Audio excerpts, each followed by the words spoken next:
ભજનમાં પૂછાયેલા સવાલના જવાબ તમારે આપવાના અને એમાં જો તમે ગોતું ખાઈ ગયા તો આ પેપર ફેલ થાય એવું છે.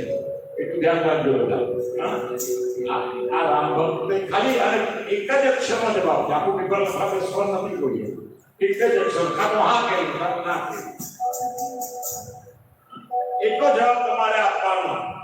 અને કારણ પ્રભુ ભજે તો થાય બેડો પાર.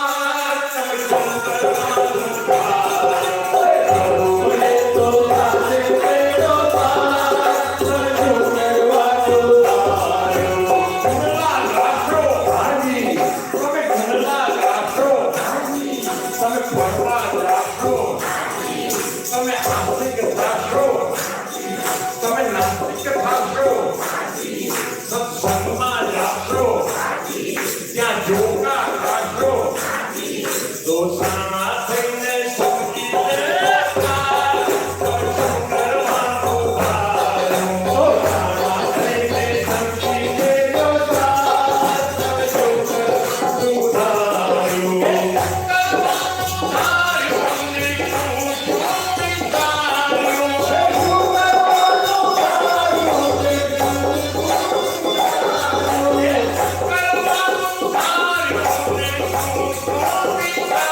બોલો ઘેર જવું છે તો પ્રેમ